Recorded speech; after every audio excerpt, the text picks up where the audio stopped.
If there is one thing I know for sure, it is that the idea of the zombie film has grown incredibly dull over the past decade or so.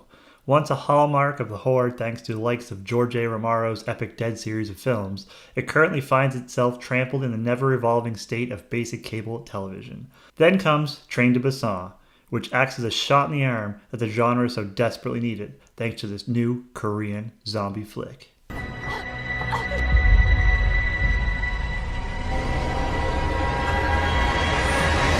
The film begins pretty basic, following Sik-woo, who happens to be one of those workaholic types. He and his wife are divorced, and he spends very little time with his daughter because he's always at the office. The film does a good job of building the relationship between father and daughter, showing how disconnected they are while wasting very little time. Eventually, he agrees to take some time away from work to escort his daughter via a high-speed train to visit his ex-wife.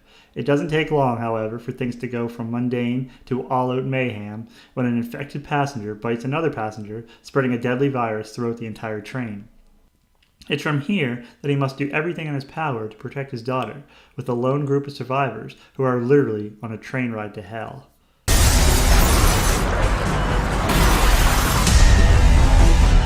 As far as zombie movies go, the rules remain the same here. If you happen to get bitten by an infected, you will immediately turn into a flesh eater yourself. If you happen to die by other means, you'll also return to life. I appreciate that the rules remain the same here, and somewhat believe that at this point in time, with the exception of a few, all zombie films should stick to what I now consider the universal rule of thumb for dealing with the undead, making it not matter what country you're in, fighting the living dead is always the same. As with any zombie film, the effects and look of the zombies can go a long way. Here they opted for a more minimalistic approach, which makes sense. These aren't rotting corpses after all, they're newly turned, and instead twitch and spasm uncomfortably. As someone not versed in the Korean language, I found the acting overall to be quite fantastic. Yu Gong as the father did a terrific job as both the emotional distant father figure as well as the man who will see no harm come to his daughter in such a dire situation, which is fantastic and really makes some horrific scenes later in the film that much more intense. Even the young daughter, played by Soo-an, did a fantastic job and really came across as the girl who is forced to act much older than she really is because of her upbringing and not relying on parental figures.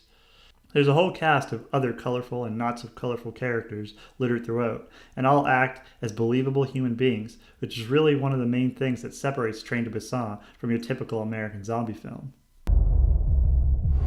현재 대전역에 군대를 배치하여